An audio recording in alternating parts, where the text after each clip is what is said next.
much. Good afternoon, everybody. On behalf of Secretary of State Jesse White, I would like to welcome you to the Rules of the Road review course. This is a free class brought to you by the Secretary of State's office to help you pass your driver's license examinations. I will go through all the testing, answer any questions that you have, and then go over some of the services that we provide here that are important to you. So I want to start with the testing. There's three parts to the testing with us. First part is vision. Everybody that comes in has to do a vision exam. I'll talk a little bit more about that a little bit later. Second part is written test. Well, I'm constantly getting bombarded by people about, do I have to take a written test, or not, or whatever. Well, we used to give written tests every 8 years. It was required every 8 years.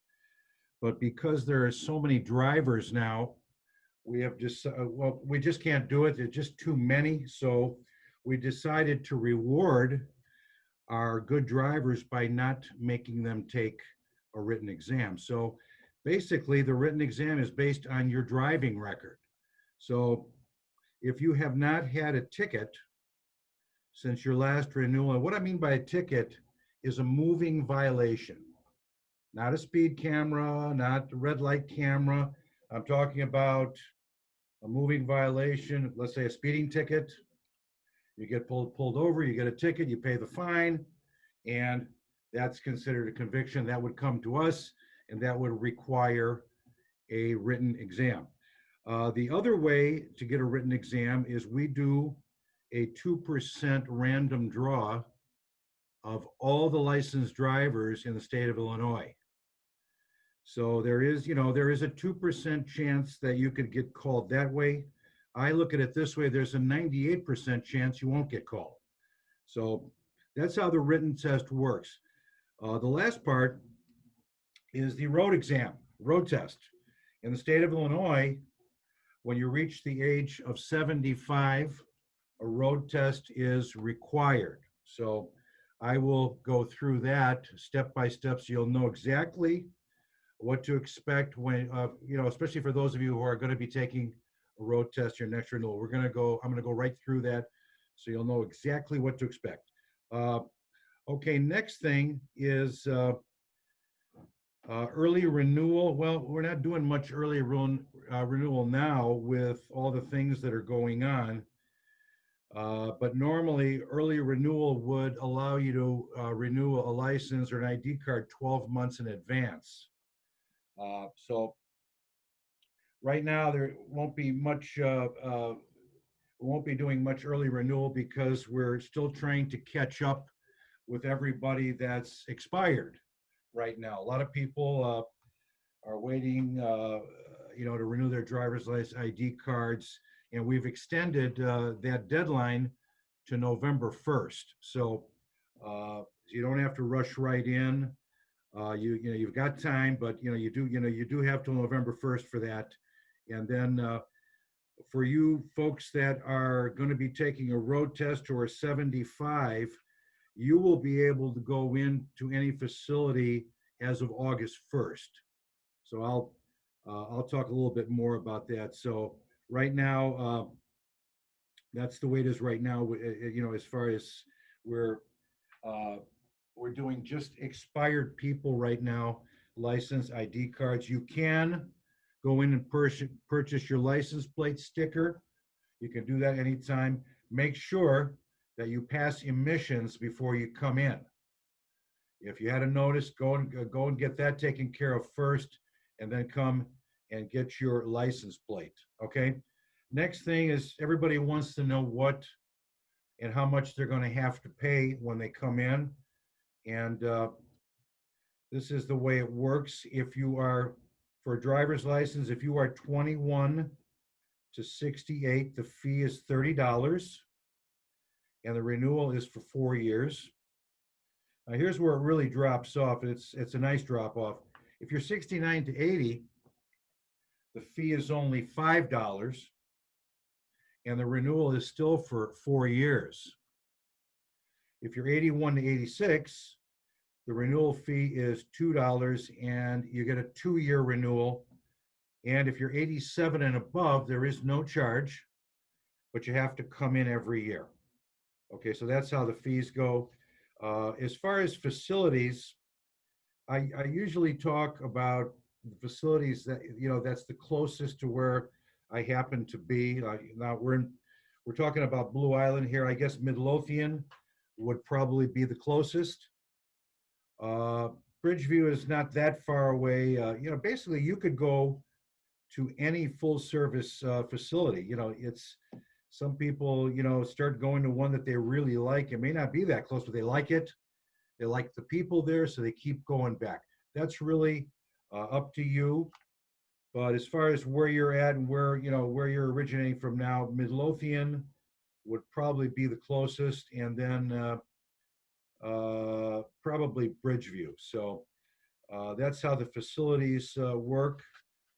Next thing I want to talk about is, which is very, very important, as all of you know, license plate renewal or license plate fees went up in January from $101 to $151. There is a program available for people who qualify through the Department of Aging, where it's called a reduced license plate program, and if you qualify in this program, you get a reduced fee, and it's a significant drop. So on the screen there, you see Guide to Services. We're going to move to page 5. I want you to be able to know exactly what to do on this. Okay, so this is something that has to be done online. If you qualify, again, it's good for 2 years. Those of you who are maybe not that comfortable trying to do this online, ask somebody to help you. It's well worth it, because the standard license plate fee now is $151. In this benefit access program, it drops it down to $32. And it's based on annual income. So let's say you're a single person.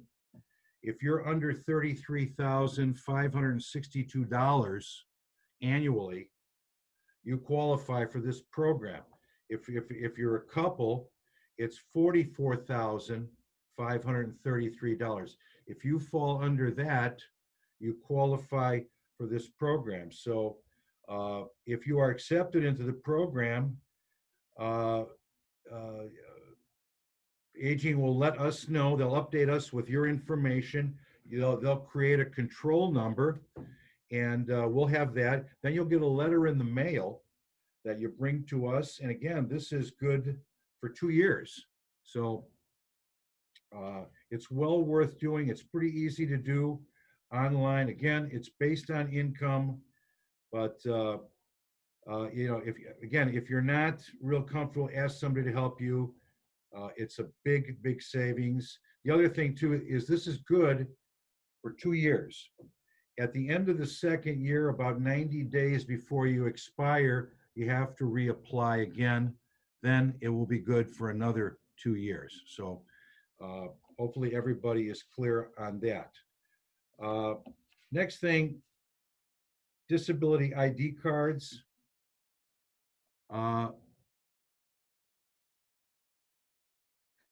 Some of you, might have someone that's disabled in your family. These are disabled ID cards are great because they're no charge. They're good for 10 years, and they're good for really good for anybody, for children, teenagers. It doesn't matter who. If you qualify, you get the ID for 10 years, and it qualifies for certain services that are provided for disabled people. So I want to find the form here so well, actually you can get this online at our website. So anyway, I just wanted you to know about the disability ID card and how to get that. Next thing,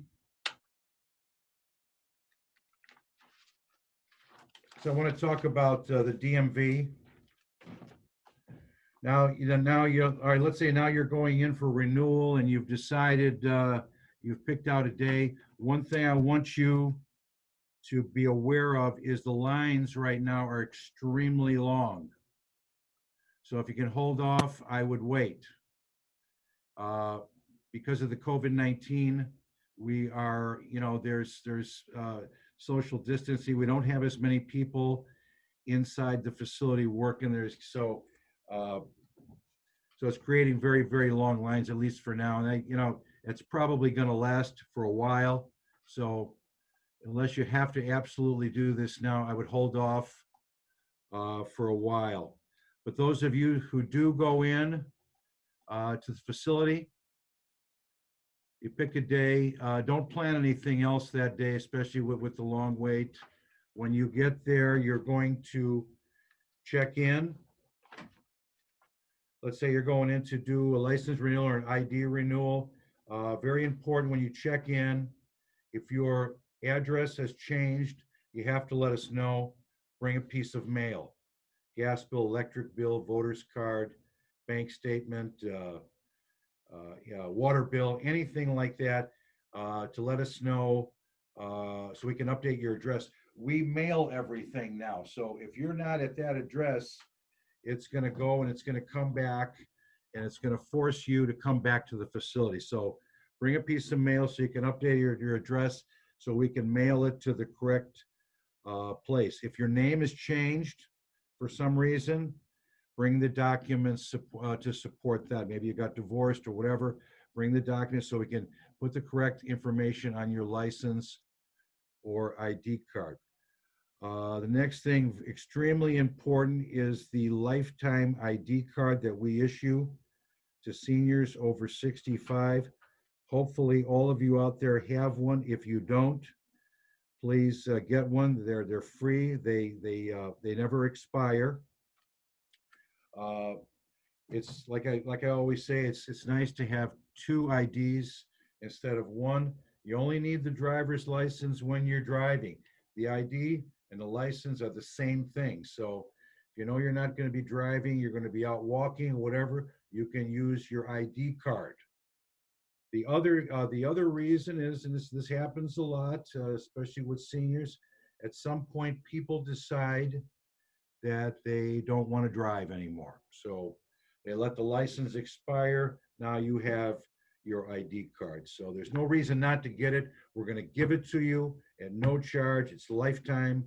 And again, it's nice to have two things instead of one.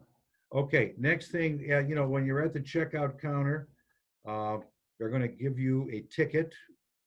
Now, people are usually there for a lot of different reasons. There's all kinds of A, B, C, D. You're going to get a D ticket, senior ticket, which will put you in a different line.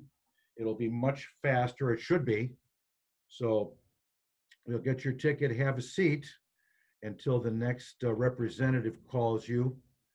When your number is called and you go up to the public service representative, there are a few legal questions that they have to ask you. The first one is, are you a registered voter? Most people are, but if you're not, or if you've moved or any of that, and you want to register, we can do it right there. It's real easy. Maybe you're from out of state, coming back to Illinois. We'll print the form, you sign it, we'll send it to elections for you, and then you'll get your new voter registration card in the mail. So that's how that works. Second thing is, there's a couple medical questions they're required to ask you. The first one is, do you have any medical condition that could cause you to lose consciousness when driving? It's yes or no. Second one is, do you have any medical condition that could affect your ability to safely drive a car? Well, yes or no. Again, there's some medications that can do that. People that are diabetic, that's certainly a possibility. Again, yes or no answers. Uh, Last thing is organ donor. I'm going to ask you if you're an organ donor. Most people are, but we still have some that aren't. And it's a very, very big program in this state that was started by Secretary White. It's very, very, very dear to him. So if you're not and you would like to be one, we can do it right there. We can print the form and then you'll get the organ donor on your license or on your ID card. If you need time to think about it, that's fine too. You can go online at a later time and sign up, but it's very, organ donor program is very important to a lot of people. One person can affect up to 25 people, and it doesn't matter how old you are. It's uh, there's something there for everybody. So that's how the organ donor program works. The last thing before you go and take your vision screen, or before you take your road test, I'm sorry, is a vision screen. Now ours is fairly easy. We measure for distance and side to side peripheral. So if you've been driving and you can see the road, you have no trouble seeing the road, then you're not going to have any problem. But I realize that a lot of times, people, there's surgeries and things involved. What I urge people to do is to really go see your eye doctor every year to make sure that your eyes, we get past a certain age, the eyes change constantly. Uh, this happened with my wife a couple of years ago. She had great eyesight, but had a lot of trouble at night. So she went to the eye doctor. She has special glasses just for driving at night. We all know that there's a big difference between daytime and nighttime driving. It's much more difficult at night. So uh, go see your eye doctor every year. And if you're not sure and you're not confident that you can pass our eye test, then have your eye doctor check you and fill out the form that's also online, our vision specialist report. You can print that, take it to the doctor, have him fill it out. He's going to check you out a heck of a lot better than we will. He's going to, run right through it, make sure you're wearing the right glasses, you have everything that you need. Excuse me, bring the form back with you and we'll waive the eye exam. The form is good for 6 months. The other important thing is sometimes people maybe had a restriction from a few years ago. Now now they've had corrective surgery. Bring that with you so we can, if you have some kind of restriction, we can change that. So maybe at your last renewal you were restricted to daytime driving, but since that time you've had a procedure done that now allows you to go back to normal, daytime and evening driving. Then bring that with, and we'll take that restriction off, and you'll be allowed to drive again without any restrictions. Okay, so that's how the vision screen works. So the next thing is, after that, you go and you pay your fee. And now we're going to move to the rules of the road.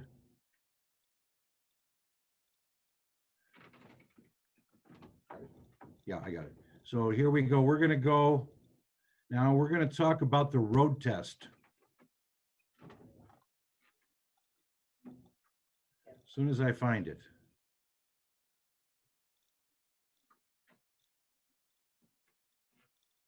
All right, here we go. Okay, now you've paid your fee.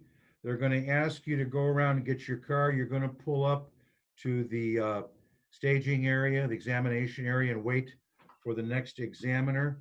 Just kind of follow along as I read through here. I want you to understand exactly what's going to happen. Top of the page, driving exam. The driving exam is a demonstration of a driver's everyday driving skills. After the exam, the driver will be informed of any corrections that need to be made. Before you begin, Illinois law requires all drivers and passengers to wear safety belts, regardless of where they sit in a vehicle. Only those individuals with a physician statement on letterhead are exempt. The physician statement must be kept with the driver at all times. The driving exam will allow you to demonstrate your ability to safely operate a motor vehicle.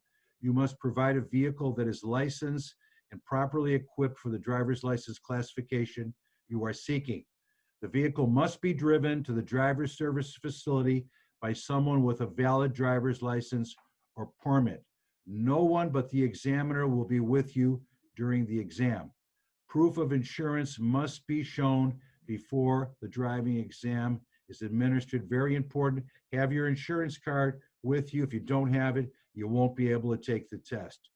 Before starting the driving exam, check your mirrors, adjust your vehicle seat, and fasten your safety belt. Next paragraph, the examiner.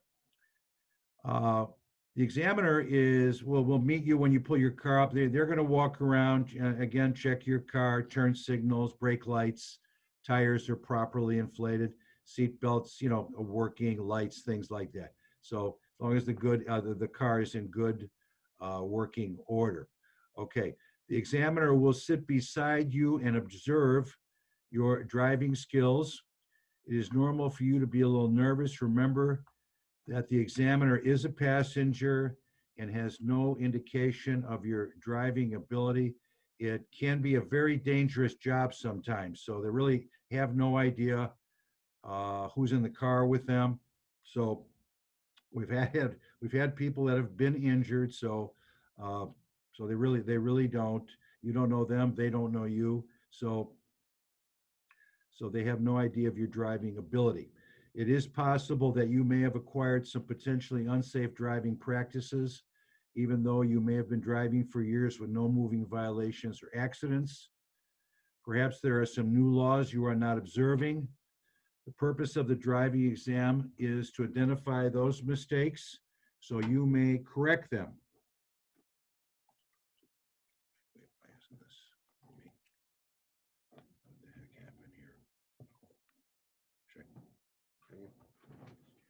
Stand by one second. What happened here?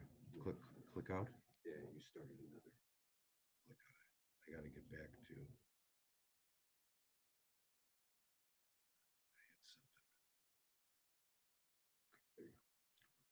Okay, let's.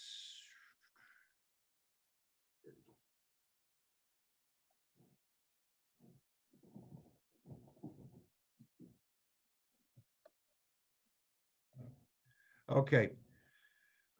The examiner will grade your driving using a list of driving maneuvers. The examiner will follow a test route approved by the Secretary of State's office. Although the test route may cover unfamiliar roads, it is important to remember that a driver's license gives you the right to drive on all roads. The examiner will not trick you. If you do not understand his or her instructions, please ask for an explanation. It's very important, so, don't wait. If you're not sure, there's nothing wrong with saying, okay, I'm not sure what you want to do. Can you explain that to me? And before you go ahead and do something. So yeah, ask. If you're not sure, ask. At the completion of your driving exam, the examiner will give you the results. Please keep in mind that the examiner is only an observer and has the responsibility to inform you of any mistakes. You are encouraged to correct those mistakes, not only for your own safety, but also for the safety of others. Driving exam grading, you will be graded on your ability to perform the following driving skills. You will automatically fail the exam if you violate any traffic law or commit any dangerous action while driving. Okay, now you're in the car, you're ready to leave the facility. We're going to start with the second paragraph, leaving a parking lot or driveway. Illinois law states that you must stop before entering any street from a driveway, parking lot, or alley. If you are leaving the parking lot at the driver's service facility, you must stop before entering the street. There may or may not be a stop sign present. Let's go to the top of the page, using turn signals. Illinois law requires the use of turn signal. It is not a choice. Turn signals are required before turning any corner, even if no one is coming, turning into any driveway, parking lot, or parking space, changing lanes of traffic, and after passing another vehicle, and pulling over to or pulling away from any curb. That's how we communicate with each other out on the road. Let's go down a ways to stopping. Stop behind the white line or crosswalk. If there is no white line or crosswalk, stop before entering the intersection. Rolling stops are automatic failures on the driving examination. You want to stop several feet before the line, and that means the front of the car. We all know what rolling stops are. Those are stops that usually occur well after the fact, if they occur at all. So you don't want to do that. Turning a corner. When turning a corner from a two-way street onto another two-way street, stay in your own lane and then turn into the lane in which you'll be driving. Do not cut corners. Hill parking. Well, we don't have a lot of hills here, but you never know. You might find yourself in San Francisco where they do, or Colorado or another place like that. And there are a few questions about this hill parking. Signal toward the side of the road where you wish to park. Stop your vehicle parallel to the road within 12 inches of the curb or road edge. If you park on a street with curbing and your vehicle is heading downhill, you must turn the front right wheels toward the curb. If you park your vehicles heading uphill, you must turn your vehicles away from the curb. If you park on a street without curbing, your vehicle is heading downhill or uphill, you must turn the wheels toward the side of the road in which you were parked. In either situation, you must set the parking brake and put the gear selector in park. When leaving the curb, release your parking brake, turn the wheels from the side of the road, and use your turn signal. Look for oncoming traffic. When it is safe, pull slowly out onto the street. Okay. Turnabout. Oh, by the way, we don't do parallel parking anymore. We stopped that a long time ago. I know that makes everybody happy when I tell them that. So we don't do that anymore. The turnabout.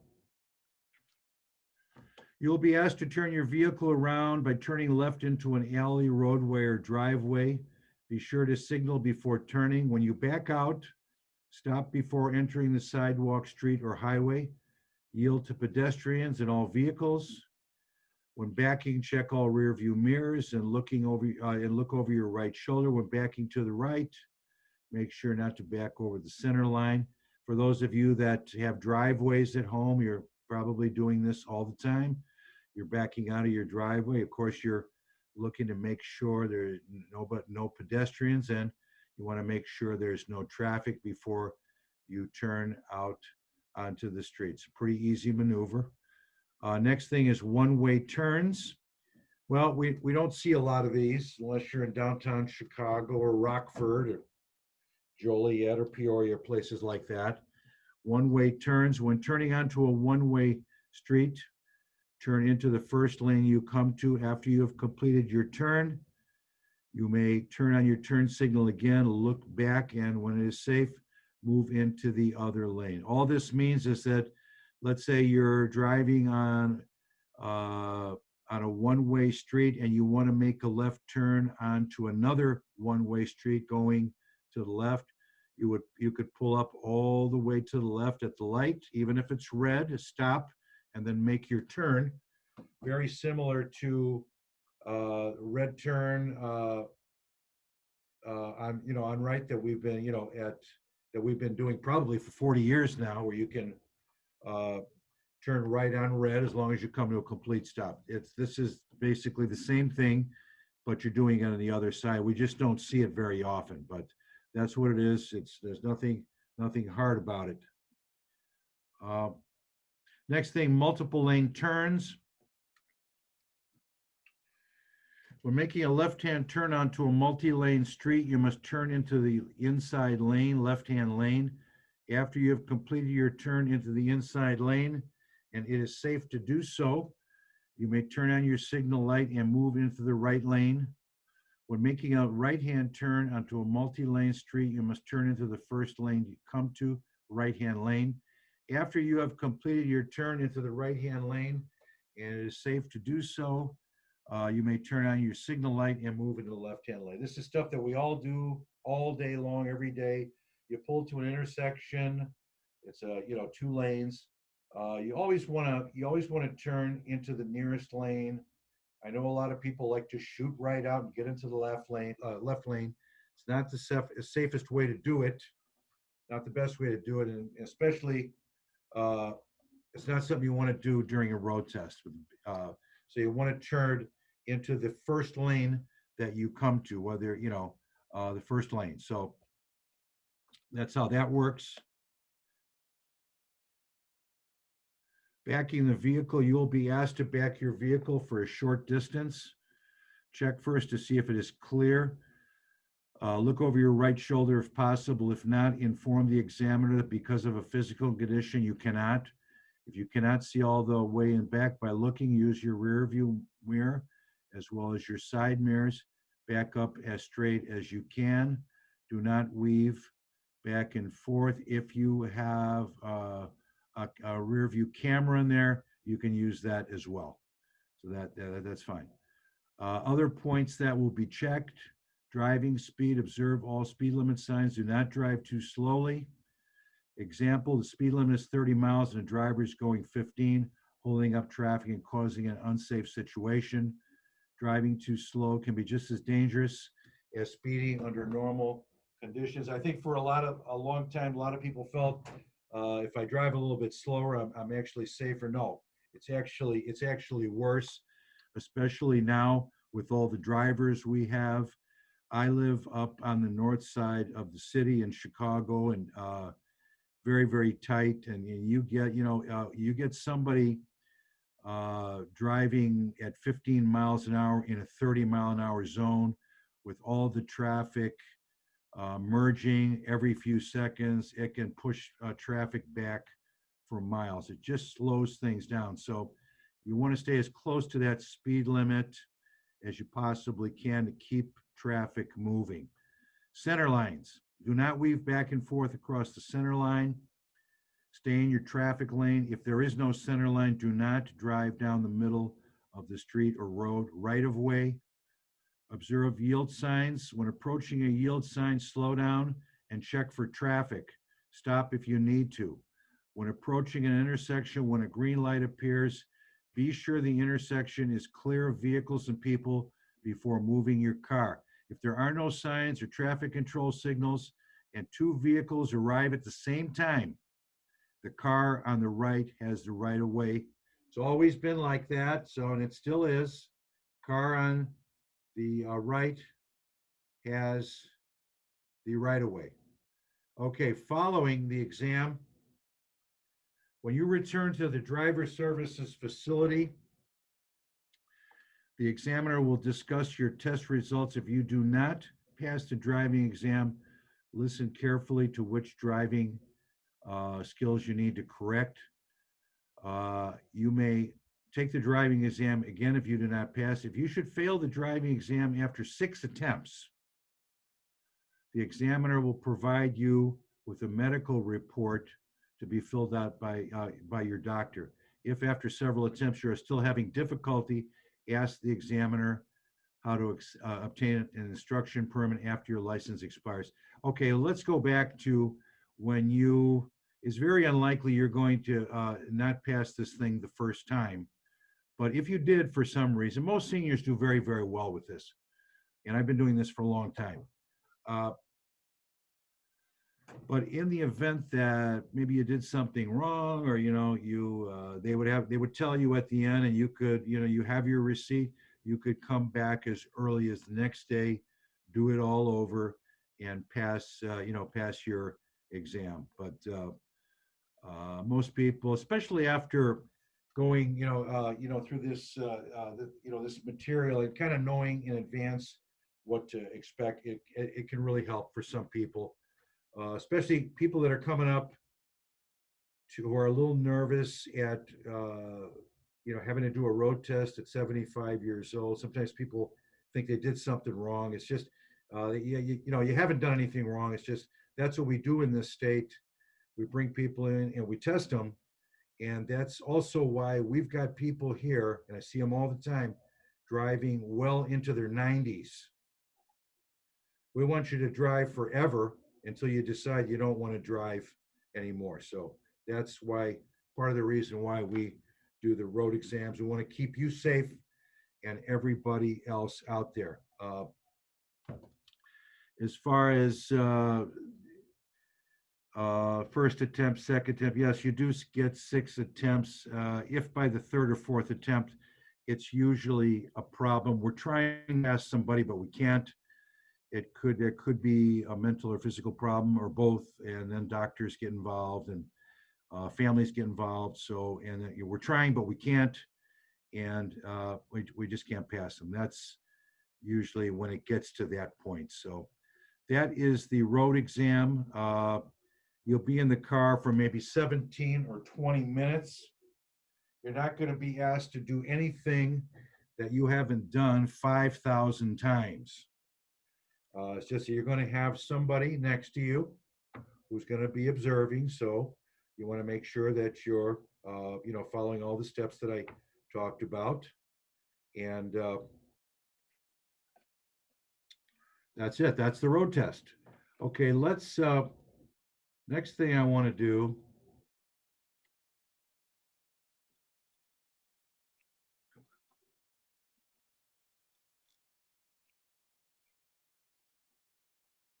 I want to talk about the written test. I'm required to talk about that too. There's a lot of good information in this written test. We're going to go through it. This written test in science is a basic knowledge. This is the stuff you should know as a licensed driver in the state of Illinois. So we're going to start with the signs, which you can see right there. I'm going to start with A. The answer to that is stop sign.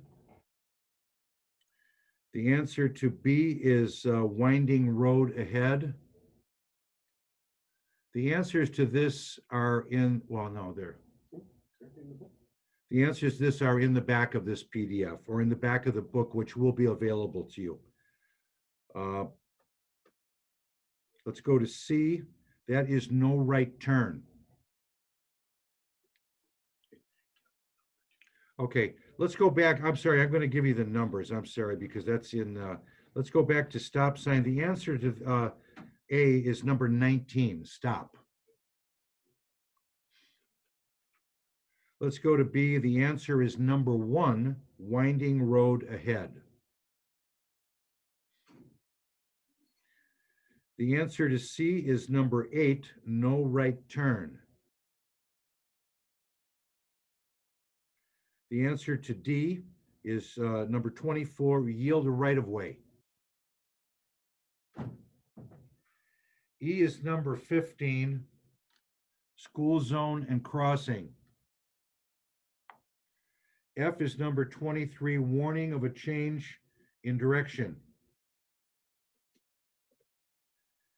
G is number 12, railroad crossing. H is number 7, no passing zone. I is number 11, persons with disabilities parking. J is number 3, divided highway. K is number 2, crossroad. L is number 17, slippery when wet. M is number 5, it's a downgrade. N is number 6, merge. O is number 10, pedestrian crossing. P is number 14, road construction and maintenance. Q is number 4, do not enter. R is number 9, no U-turn. S is number 21, traffic signal ahead. T is number 18, slow moving vehicle. U is number 16, side road. V is number 22, two-way traffic. W is number 13, reduction in lanes. And the last one, X, is number 20, stop sign ahead. So this is the sign part of the written exam. These are 24 of the most common signs that we see. These are the ones that we should all know. They're going to take 15 randomly out of this group. There'll also be a couple in there, try to trip you up a little bit. You just do the process of elimination, do the ones you know first, but most people do recognize most of these when they see them. There's a couple you might have forgotten, but you have a chance to look at them and know what they are. But this is the group that you will, these are the signs that will be used for the sign part of the written exam. Okay, let's, before we go to the multiple choice part of the written exam. Oh, also, I forgot to mention the written exam is a total of 35 questions, 15 signs, and 20 multiple choice, which we will get to in a few minutes. Total of 35, and you can get up to 7 wrong. You have to get a mark of 80%, which is pretty easy to do. So, but I'll talk about that again after we go through this section. Okay, top of the page, pedestrians. Drivers and pedestrians are both responsible for traffic safety. Drivers should always be prepared to yield the right of way and should not drive unnecessarily close to pedestrians. Let's go down the page to joggers and walkers. Joggers and walkers should use jogging paths when provided on public roads. Joggers and walkers should try to select wide roads with good shoulders. They should face oncoming traffic and remember to look and listen for cars. We know they don't do that a lot of times. They sneak up on us at night or anytime visibility is poor. Joggers and walkers should be in well-lighted areas and wear reflective clothing. Well, they're supposed to do that. There's a lot of people that do, and there's a lot of people that don't. I'm sure this has happened to all of you at least once, where you're driving along or you're at a stoplight and all of a sudden you look to your right and there's a jogger 1 foot in front of your car that you didn't, you didn't even know, where he came from. So they can really sneak up to you. Next paragraph, motorcycles. Motorcycle riders have the same rights and responsibilities as other roadway users because of their size and vulnerability in a crash. It is important to pay special attention to motorcycles. We know they sneak up on you too. They come out of nowhere, but you can always tell when they're coming because they're very loud. So at least we know. We usually know when they're coming. So bicycles. On most roadways, bicyclists, including those on electric bikes, have the same rights and responsibilities as other roadway users. The following are important laws and safety tips regarding bicyclists. Bicyclists are prohibited on limited access highways, expressways, and certain other marked roadways. Bicyclists are required to travel in the same direction as vehicles. Bicyclists should travel to the right of faster moving traffic. However, certain hazards such as rough surfaces, debris, drainage grates, or a narrow traffic lane may require the bike riders to move toward the center of the lane. Drivers must yield the right of way to a bicyclist just as they would to another vehicle. When passing a bicyclist, motorists must do so slowly and leave at least 3 feet of passing space. Crowding or threatening a bicyclist is prohibited. A motorist should not park or drive in marked bicycle lanes. Now, let me just stay here for a second. In the last couple of years, uh, especially in the city, and I've been seeing a lot in the suburbs, they have taken, uh, lanes that we used to be able to drive in and made them into bicycle lanes. They've done a lot in that in the city of Chicago. I've noticed that in a lot of suburban areas. We're down in Blue Island, where you are right now, where most of you are. Maybe you have marked off bicycle lanes. Those are prohibited. It's an expensive ticket, so you don't want to drive in there. It'd be very, if you got pulled over, it'd be very, very tough to talk your way out of it, especially when the lanes are marked off the way they are. So be careful with those marked off bicycle lanes, and they're kind of all over the place now. So keep an eye out for those. After parking, before opening vehicle doors, a motorist should first check for bicyclists. Very, very important. Before you get out of the car, make sure before you open that door that you check your left mirror to make sure that it could be a bicycle rider driving a little too close. It could be a jogger. It could be another car driving a little too close in the right lane. So you have to kind of yield to them, make sure that it's clear, because if you open the car door on them, it's going to be your fault. Not to mention a serious injury or worse. So always, if I just kind of assume that most people do that. If you're not doing that, make sure when you're out and about, you're parked, make sure before you get out of that car, automatically look, make sure it is clear before you get out of the car. When our motorist is turning left and there is a bicyclist entering the intersection from the opposite direction, the driver should wait for the bicyclist to pass before making the turn. Also, if a motorist is sharing the left-hand turn lane with a bicyclist, stay behind them until they have safely completed their turn. If a motorist is turning right and a bicyclist is approaching on the right, let the bicyclist go through the intersection first before making a turn. Remember to always signal when turning. The rest of this stuff is, we're not going to talk about. That's gas bikes and stuff like that. Okay, now let's move to the other part of the written exam. Again, this is a basic knowledge exam. The questions we're going to go through are, you're probably going to know many, but this is stuff that you should know as a licensed driver in the state of Illinois. And we're going to go through it and kind of test and see how many of you can get.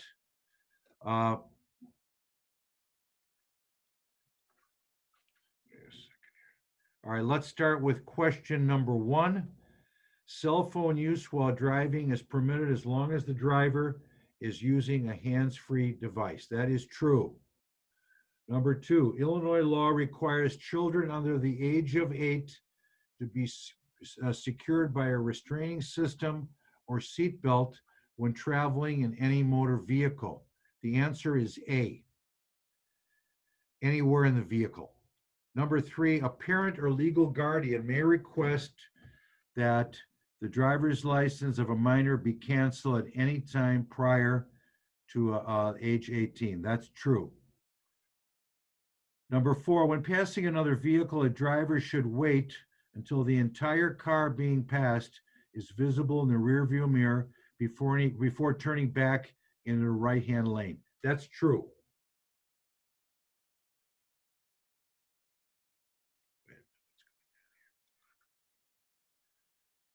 Number 5, after making a complete stop and yielding to traffic or pedestrians within the intersection, it is permissible for drivers on a one-way street to turn left at a red light onto another one-way street that moves traffic to the left. Remember, we talked about that a few minutes ago. The answer is true. Number 6, how should a driver proceed if within an intersection waiting to make a left turn and the traffic signal light turns red? The answer is B. Yield to oncoming traffic and complete your turn. Number 7, when on a 2-lane roadway, drivers must stop their vehicle if approaching a stopped school bus with its red warning lights flashing and stop signal arm extended. True. 8, when an authorized vehicle using its sirens and flashing lights approaches a vehicle, the driver should pull to the right-hand edge of the roadway and wait for the emergency vehicle to pass. True. Slow. Okay.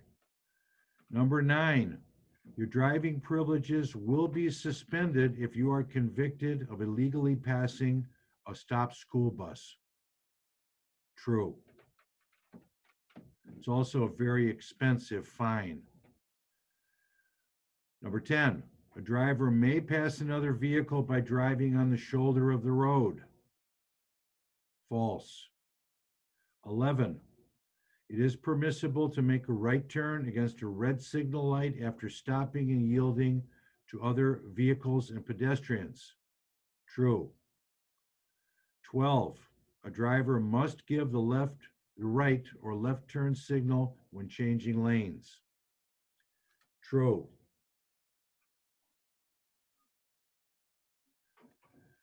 13, in urban areas, drivers moving out of an alley, a building, private road, or driveway do not need to come to a complete stop before entering the roadway if the roadway is clear of traffic. That's false. 14, for what distance should a continuous turn signal be given when making a left or right-hand turn in a business or residential district? C, not less than 100 feet. Question number 15. When waiting at an intersection and the traffic signal light turns green, the driver should look to the left and then to the right before proceeding into the intersection. True. 16. What should drivers do when approaching a construction area? B, slow down, stop all wireless telephone communications, and yield the right-of-way.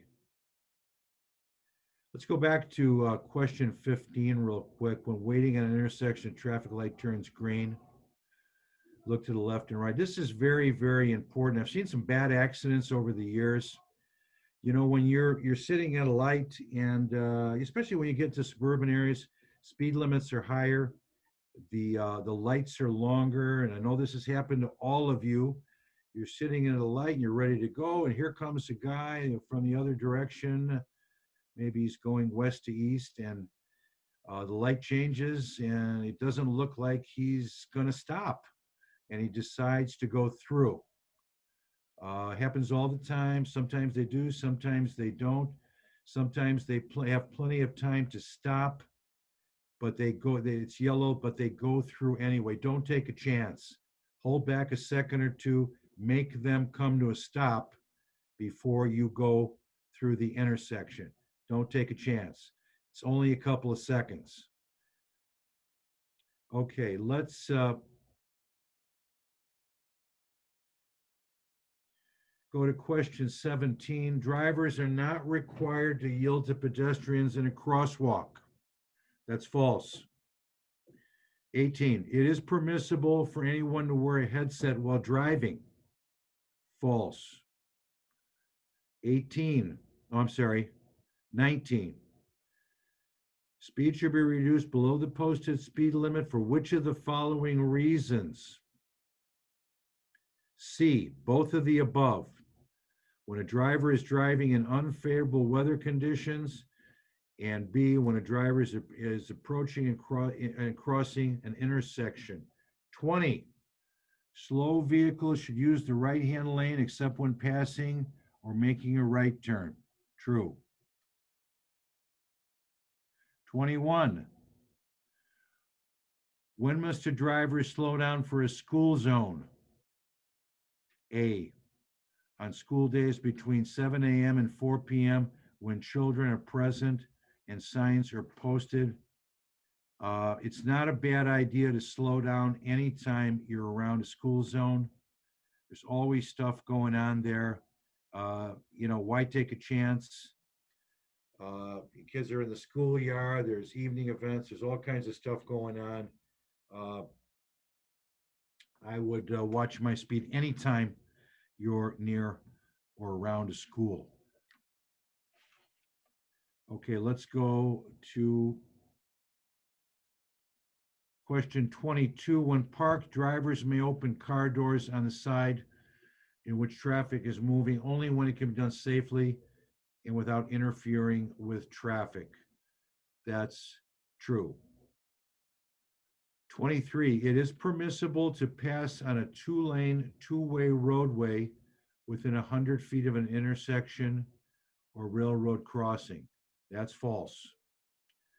24, only vehicles displaying special plates or parking placards for persons with disabilities may park in spaces reserved for them by an official parking for persons with disabilities sign. That's true. 25, unless authorized to do so, drivers may not break into the line of a funeral procession. That's true. 26, when a motorist is turning right and a bicyclist is approaching on the right, the motorist must allow the bicyclist to go through the intersection first before making the turn. That's true. Question 27. A driver does not need to allow as much distance when following a motorcycle as when following a car. That's false. 28. Motorcyclists are entitled to use the full width of a traffic lane. Therefore, a driver should pass a motorcycle the same way as passing another vehicle. That's true. 29. When following a vehicle at night, it is important to dim your high beams.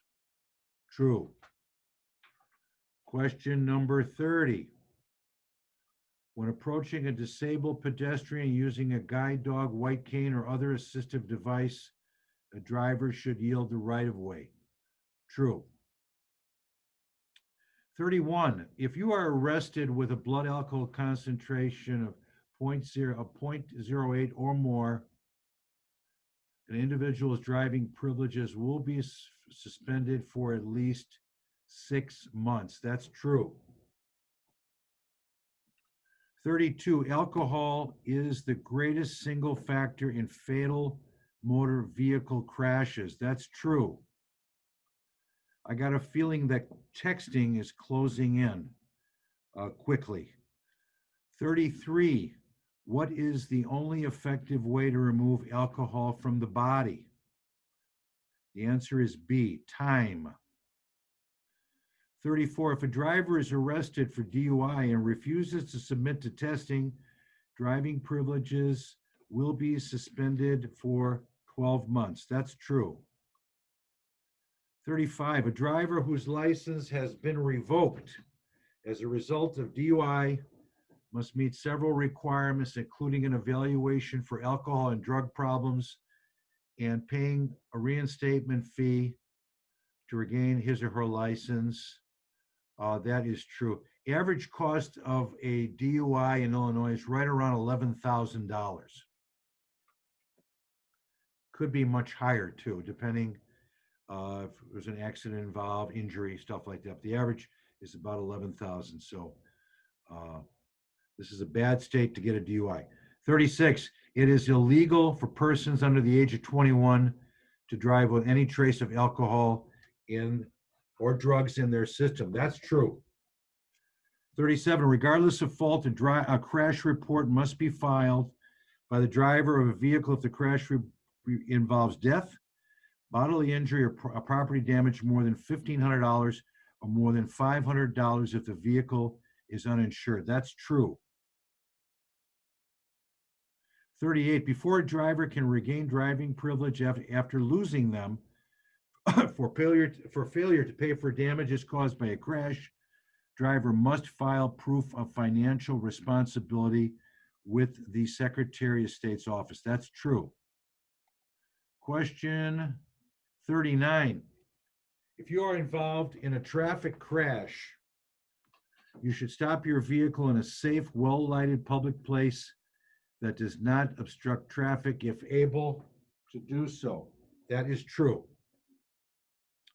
40, driving privileges may be revoked for giving false information to the Secretary of State's office. That's true.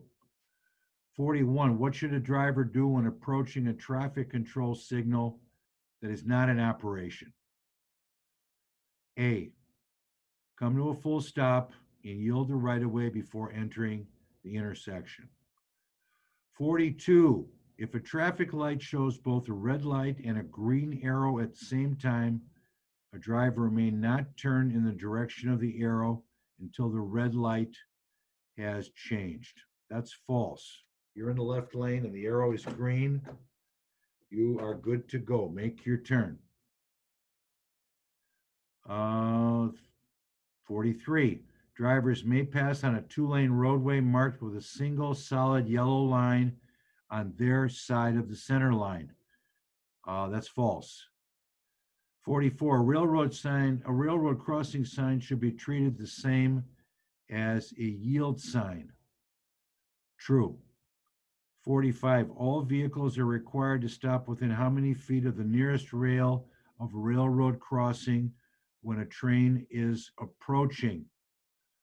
A, between 15 and 50 feet. 46, when approaching a railroad crossing that has no warning signal, such as electric flashing lights or gates, the driver should look, listen, and slow down. True. Question 47. After a train clears a crossing that has flashing lights, drivers may proceed after checking for a second train on another track and lights have stopped flashing. That's true. 48, if moving with a stream of vehicles across a railroad track, it is safe to stop on the track for a short period of time. False.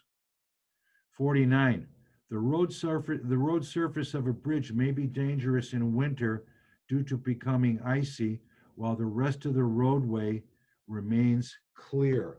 That's true. 50, when driving in fog, a driver should turn on the high beam headlights to increase the field of vision. That's false. 51, most rear-end collisions are caused by the vehicle in back following too closely. True. 52, the 3-second rule helps the driver determine a safe following distance. I don't know how many people even use it, but the 3-second rule is basically when you take something off the side of the road and measure it off against the car in front of you. So a car in front of you, when they reach that mark, a bridge or a sign or whatever it is, you should be able to count to 3 before you reach the same point. It's called the 3-second rule. It's usually at much higher speeds. Let's go back to 51 real quick. Most rear-end collisions are caused by a vehicle in back following too closely. You know, today we have a lot of drivers and a lot of bad drivers. And a lot of people are texting and distracted and this and that. So, and when you get behind these people, or anybody really, you want to leave enough room as much as you can. Because remember something, no matter what happens, if you run into the back end of somebody, it's going to be your fault because you were following too closely. So my advice is to, when someone is driving erratically or try to get around them if you can. If you can't, maintain a safe distance so you don't have a problem. Let's go down to question number 53. If a vehicle starts to skid on water or hydroplane, the driver should quickly apply the brakes. False.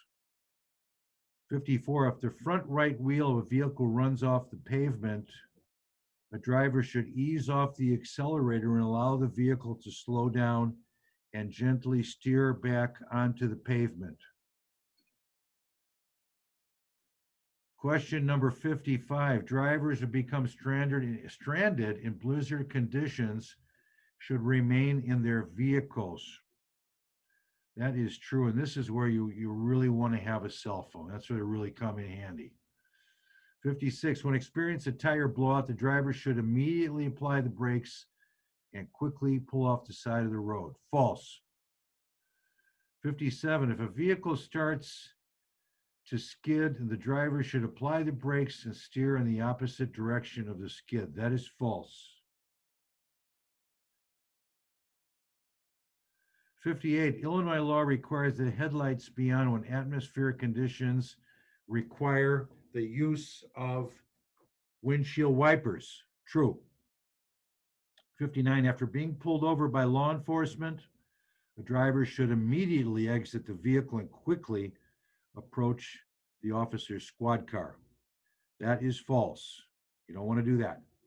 60. Within how many feet is the driver required to dim the high beams before meeting another vehicle? C, 500 feet.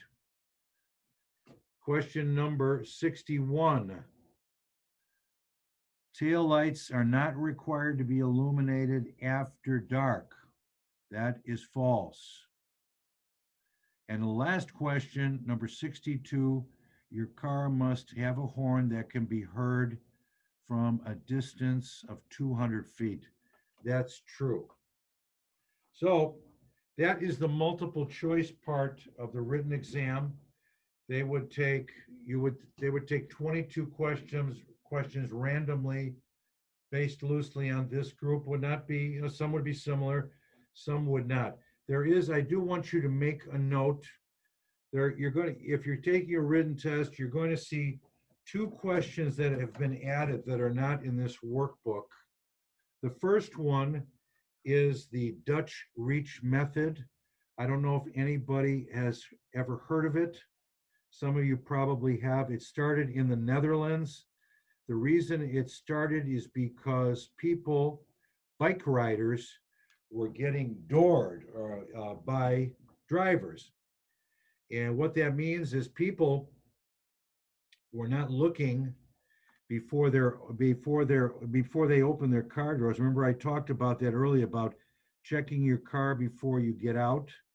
Well, people were opening, their car doors on these bicyclists, and some people were severely injured, and some people were actually killed. So they made it a law in the Netherlands.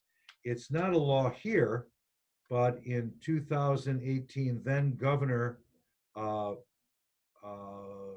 Runner made it signed into law that it's going to be in all the rules of the road books and driver education books. And basically what all you have to remember with the Dutch reach method, if you watch me, you're opening the car with your opposite hand. So you're sitting in your car. Normally, you would open it with your left hand. With the Dutch reach method, you would be reaching over with your right hand to open the car door, which would then force you to look out your mirror. So I guess that's one of the big reasons for it. So that's really all you have to remember about. That's what it is in a nutshell. You're reaching over with the opposite hand to open the door. Same thing if you're a passenger. Normally you would use your right hand to open the door. Now you're going to use your left hand. So that is now a multiple choice question on the written test. One other question is the type of driver's license that most of us have is a D. There is a question on that. What driver's license a standard basic driver's license do most of us have? And the answer is it's a D license. The other license that people typically get are C license. There's various different C license for commercial vehicles, depending on what you want to drive. And the other one is an M license for motorcycles. So there is a question on that. I want you to know what it is, and you certainly will. It's easy to remember. So that concludes the written test. Again, 15 signs, 20 multiple choice. I'm sorry, I said 22. That's incorrect. 20 multiple choice, 35 total questions. You can get up to 7 wrong to pass. So I don't think you'll have any problem. The nice thing about this review course is uh, you get a chance to kind of catch up on things. Most people I see, I talk to as I go around, especially with seniors, very good drivers. A lot of times you go by, years go by, you never really have to look at anything because you keep renewing, you keep getting a good driver award, and then it's nice to catch up and kind of, kind of refresh yourself on some of this stuff. Most of this stuff you're already going to know. Some of the things that you don't, it kind of, it's a little reminder. So that's the written test. There's a couple more things I want to talk to you about. I'm going, before I talk to you about Real ID. Okay. I'm going to talk to you now about placards. I don't know how many of you have one or don't have one, but I want you to know how to get one. If you want a parking placard, that's the thing that hangs from your rear view mirror that allows you to park in handicapped spaces. The nice thing about the parking placard, it is portable and it's assigned to you. So it's active wherever you are. You have to be in the car. So I just want to remind you that for those of you that have one already know this. Placard is, again, it's something that's assigned to you. There is a form in the back of this PDF or at the back of the hard copy of the book, or you can print this off of our website. You take this to the doctor, and if you qualify, they will send that to Springfield. There's an address on there, or you can send it yourself. I would urge you to send it yourself to our Springfield address. You should see your placard in about 4 weeks. But again, the nice thing about it allows you to park in any handicap spot. You have to be in the vehicle. You have to exit the vehicle. You have to come back to the vehicle. There's a little bit of abuse there. Some people want a shortcut and use somebody else's placard, or even as far using someone's deceased placard. Some people go that far. That is an extremely expensive ticket, and it could result in a suspension. But the main thing is I want you to know how to get one. If you want one, they're pretty easy to get. Again, take it to the doctor, have them fill it out, send it to us, and it takes 4 or 5 weeks to get it. So let me see here. Let's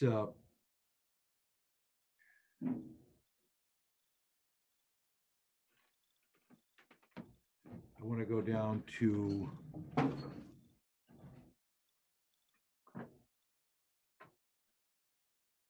okay, sorry. Okay, review of the most common laws not obeyed. Using a cell phone while driving unless using a hands-free device. They are starting to ticket everybody again. I heard some the other day. They're going to start giving tickets out again. I mean, they were, I believe they were doing it before, but now it's going to be a little, going to be doing a lot more of that for people who are on cell phones.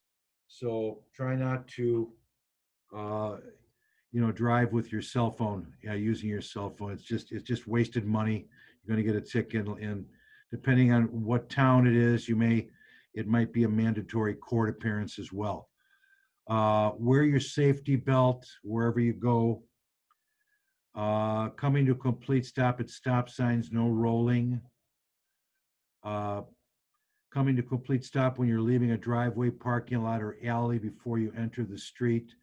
Stopping behind a crosswalk at a stop sign or traffic sign. You always want to stay a few feet behind the crosswalk, slow down when you see a yield sign, curb your tires when you park on any hill, uh, use your turn signals when you pull over to any curb or when you pull away from any curb, not backing over the center line of the street when leaving the driveway or backing to the right, turning into the inside lane when you complete a left-hand turn into a multi-lane street or road, observing all speed limit, school zone 20 miles an hour, on school days when children are present, city areas 30 miles per hour, unless otherwise posted, alleys 15 miles per hour, interstate highways 65, 70 miles per hour were posted, most other highways 55 miles per hour. Stay on your side of the street or lane that has no center line marked, not driving down the middle of the street. Scott's Law. Well, I don't know how many of you have heard of the move over law, which went into effect last year. That's really based on Scott's Law. And Scott's Law was passed in 2002 in honor of Scott Gillen of the Chicago Fire Department, who was struck and killed by a drunk driver while assisting at a crash site on a busy Chicago expressway.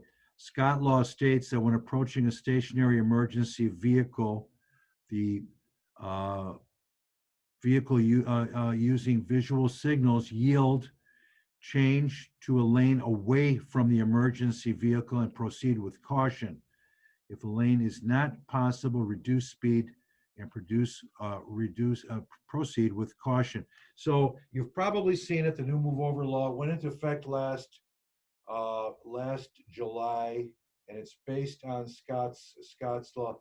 Two most important things you have to remember on the move over law when you see the flashing lights.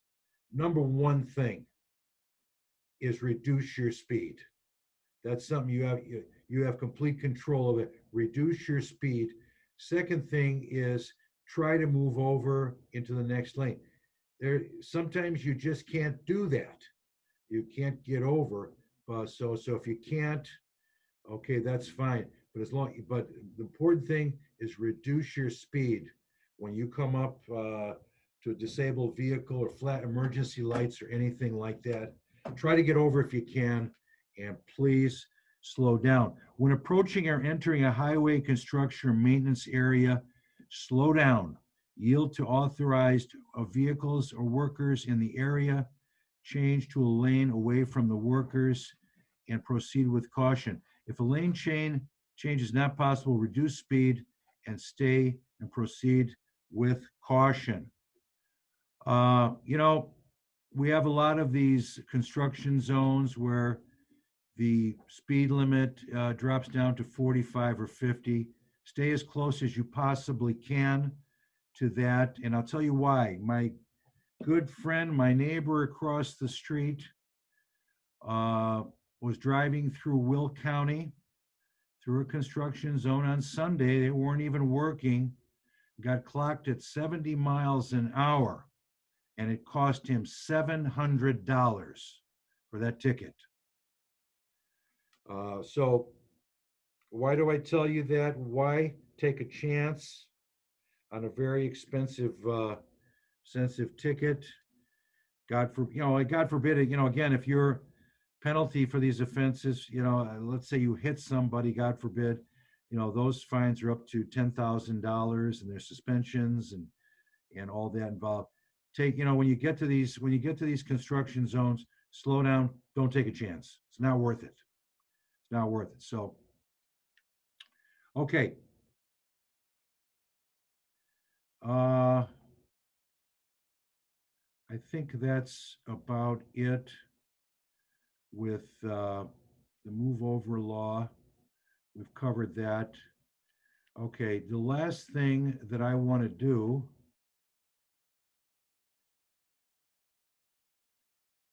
is we're going to go to Real ID. You should be able to see it on your screen.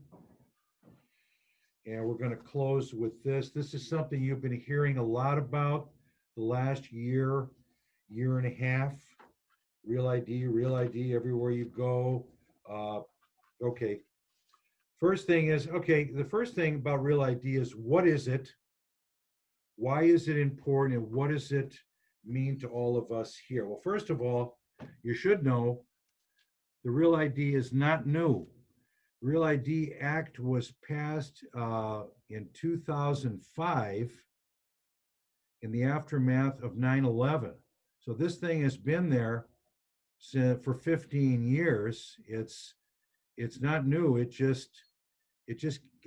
took a long time to get here. Now, between continuances and extensions and this, a lot of states have already been doing this for quite a while. So what does it mean? This is coming from the federal government. It's a federal mandate. So what it means is you will have to have a Real ID upgrade on your license or driver's license to be able to board any domestic aircraft here in the United States, or to enter any federal building, naval base, army base, anything federal. You will not be able to enter without the Real ID designation on your license or ID card. So very, very important. Now, we have just, well, not just, but it has been extended to October of 2021, thank God. So it gives us all plenty of time, because as I said earlier, with the COVID and everything, our facilities are swarmed with people, and to try to do Real ID along with everything else we're trying to do would be impossible. So the date has been extended to next October. So two important things to note. Again, after next October, you will not be able to fly in the United States without this Real ID, and you will not be able to enter any federal building. Now, this is not a complicated thing to get this. We start at the top. This is all about bringing your documents. Basically, all of us have to do in every state in the union, all 50 or 51, have to comply with this. Everybody is going to be the same. So we have to bring in the documents, basically 4 things that they want to see. So when you come in, we need to bring in your Social Security card. If you don't have a Social Security card, let's start at the top. I'm sorry. Group 1 is proof of identity. They want your proof of date of birth. So you can use your birth certificate or a valid U.S. passport. Now, I know birth certificates can be tough to find. But it can be done. Hopefully you have those. If you're born out of state and you can't find it, you can go to vital records of that state where you were born, talk to them about sending you a birth certificate if you can't find it. So they want a birth certificate or a passport, a valid U.S. passport. Out of the second group, they want a Social Security card. Hopefully you have that. If you don't have the Social Security card, you can use last year's W-2 form. That's got your number on that. And then you can use the Social Security 1099 tax form that comes every year. That's also got your Social Security number. So you can use any one of those. Back to date of birth. Now, this as far as the men go, this a birth certificate or passport is fine. For you ladies, if you choose to use a birth certificate and you have been married in your life, you're going to have to bring a marriage certificate because the names are different. So if you've been married, if you're married, your name is different, bring your marriage certificate. If you're going to use a birth certificate, if you've been married several times, bring all of it because they're going to want to see all of it. So now let's go back to the passport. Now, if you have a passport, you don't need the real ID. Most of you probably already know that. You don't need the real ID if you have the passport, but I would urge all of you, the next time you go to the DMV, have them do this, put it on your driver's license. You only have to do it one time. After you do it the first time, that's it. It's going to be on there um, forever. So to me, there's security issues with traveling around with a passport. If you lose it, they're extremely expensive. It's like $145 to replace it. If you lose an ID or a license, you come back to us, you get one for $5. So, you know, I just, yeah, again, this is not mandatory. You don't have to get the real ID, but I would urge everybody, do it. Save the passport for when you're traveling out of the country. That's, and do this, get this on your real ID or your lifetime ID. Now, if you're a person who doesn't drive, a senior who doesn't drive, and you have a lifetime ID card, and you decide to put real ID on there, it will not be a lifetime ID card. It will have to be renewed in 8 years. So that's kind of a little caveat there. But 8 years is a long time. But it won't if that's all you have is an ID card and it's lifetime. You're over 65. You're only going to get 8 years. You will have to come back and renew it. So that is, kind of, again, caveat, kind of a little glitch there. But 8 years is a long time. So that's how the real ID works. It's really all about documents, bringing those, again, that birth certificate or passport, bringing in that marriage license, bring in the social security card. And then the final thing, I'm sorry, let me scroll down. Yeah, you have to have proof of residence. So they want two things.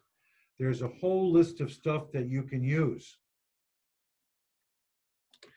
Bank statements are easy. You can use credit card statements, lease or mortgage. You can use homeowners insurance. Now, for you folks that are couples, I run into this all the time, where maybe most of the mail or the bills are coming in one person's name. That's fine.